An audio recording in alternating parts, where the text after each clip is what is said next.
네, 모니터를 봐주십시오. 슬라이드 1번입니다. 지난해 내란이 일어났던 12월 4일 새벽 12시 46분에 보도된 조선일보 기사입니다.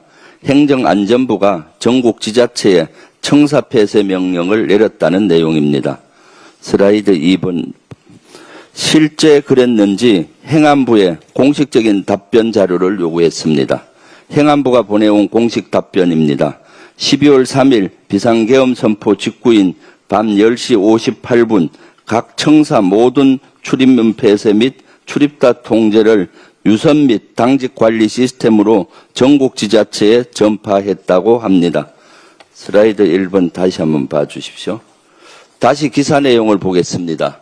대구, 경북, 강원도는 12월 3일 오후 11시부터, 인천시는 11시 20분부터, 서울시는 11시 50분부터 청사를 폐쇄하거나 출입을 통제한 상태라고 적혀 있습니다. 충북도와 충남도 역시 청사를 폐쇄하고 간부회의를 진행 중이라고 보도합니다. 이처럼 명확한 사실을 두고 해당 지자체들은 관련 사실을 부인하거나 회피하고 있습니다. 지난달 25일부터 27일 두 차례에 걸쳐서 사실관계 확인을 위한 공식 질의서를 보냈지만 서울과 부산시, 경남, 충청도는 묵묵부답입니다. 무엇이 두려워서 질의서에 대한 묵묵부답입니까? 슬라이드 3번 봐주십시오.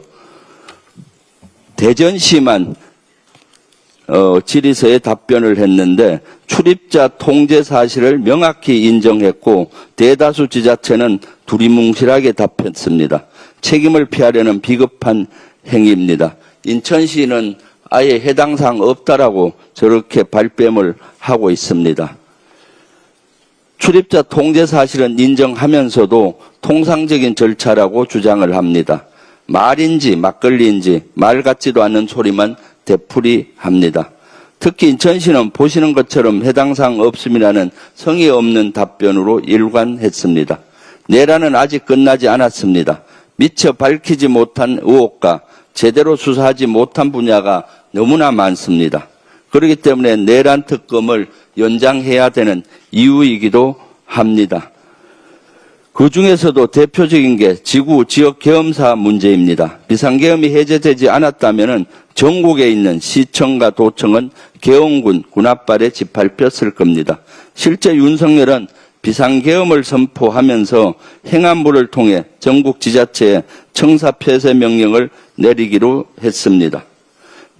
내란에 지자체가 협조했다면 명백한 내란 동조, 부하 내동입니다. 거짓은 아무리 가려도 진실이 되지 않습니다. 12.3 당시 지자체가 실시한 긴급회의 내용이 무엇이었는지 강제 수사를 통해 확인해야 합니다. 오비일학이라고 하기에는 너무나 일사불란합니다. 시민의 삶이 한순간에 유린될 뻔했습니다. 그런데 그 관련자들은 현재까지 시청, 도청을 지휘하고 있습니다. 지구 지역 계엄사 설치 문제를 비롯해 지자체의 내란 동조 행위를 한 줌 의혹 없이 밝혀야 하는 이유입니다. 내란의 뿌리가 아무리 깊어도 역사의 이름으로, 법의 이름으로 반드시 솎아내야 합니다. 특검에 거듭 촉구합니다. 민생 경제와 민주주의 태행을 하루빨리 바로잡기 위해 철저하고 빈틈없는 수사를 요구합니다. 또 하나가 있습니다. 너무나 어처구니 없는 일이 있습니다. 지난 12월 3일 내란이 터지고 나서 12월 6일 특전사와 수방사를 방문해서 저는 제2계엄을 막았습니다. 뿐만 아니라 그날로 추정되는데 내란에 관여한 정도가 거리가 조금 있는 사성 장군들 몇한테는 당신들은 현재 직접적인 관여가 없지만 직접 관여되어 있는 육군총장 등은 수사사항이니 군이 잘못됐다. 다시는 이런 명령을 따르지 않겠다. 제2 내란에 대한 국민적 우려를 해소해야 한다는 성명서나 기자회견을 제가 권유한 바가 있습니다. 그렇지만 이들은 거절을 했습니다. 그런데 이를 두고 국민의힘에서는 제가 정치적인 중립을 위반했다라며 저를 사과하지 않으면 고발하겠다고 겁박을 하고 있습니다. 내란을 막기 위해서 온몸을 던져 노력한 이러한 사실이 어떻게 정치적 중립 위반입니까? 내란이 정치적 중립 사항입니까? 사과할 수 없습니다. 고발하십시오. 만약 국민의힘에서 고발한다면 국민의힘은 스스로 내란 당임을 자인하는 선언이라고 봅니다. 국민은 이를 내란당으로 인식할 것입니다.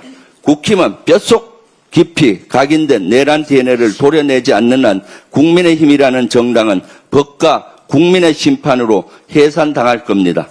군의 정치를 끌어들이고 있는 것은 내란 정당 국민의힘입니다. 국가와 국민 그리고 민주주의를 지키는 참 군인의 정신으로 당당히 극우 세력 국힘에 맞서겠습니다. 어제 국회 정보위원회에서 밝혀진 윤석열 정권의 제1야당 대표 정치테러 사건 진상규명 방해 정황은 충격 그 자체였습니다. 묵과할 수 없습니다. 국정원의 습격범 조사 내용 공유 요청에도 당시 부산경찰은 비협조로 일관했습니다. 게다가 김상민 당시 국정원 법률특보는 테러로 지정하지 말자라는 보고를 했다고 합니다. 김상민이 누굽니까? 김건희 공천 청탁 의혹의 당사자입니다. 김건희의 사주를 받아 정치테러 사건을 축소하고 은폐하려고 한 것은 아닌지 수사로 밝혀야 합니다. 유력 대선 주자에 대한 피습은 단순한 개인에 대한 공격이 아닙니다. 국민의 선택, 국민의 참정권을 원천 차단하려는 민주주의에 대한 명백한 테러입니다. 그럼에도 윤석열 정권은 이 사건은 축소 은폐하려 했습니다. 민주주의 수호는커녕 민주주의의 파괴에 앞장섰던 것입니다. 민주당은 이재명 대통령 정치테러 사건의 진상규명을 방해하고 은폐하려고 한 모든 시도에 대해서 강력히 맞설 겁니다. 수사기관은 즉각 재수사에 착수해 진실을 밝히십시오. 국회에도 제안합니다. 진실규명을 위해 국정조사를 추진합시다. 성역 없는 조사로 모든 의혹을 해소하고 재발 방지책을 기필코 마련하겠습니다. 나경원 의원이 동료 의원을 향해 초선은 가만히 있으라고 막말을 했습니다. 초선 국회의원도 국민이 뽑은 국민의 대표입니다. 국민에게 재갈을 물리는 것과 마찬가지입니다. 5선 중진이라고 국민 위에 군림하려는 겁니까? 이렇게 건의의식에 찌들어 있는 겁니까? 민주당은 단호히 맞설 것입니다. 나경원에 대한 윤리위 해부를 검토할 것입니다. 이상입니다. 예, 다음으로 이현주 최고위원의 발언이 있겠습니다.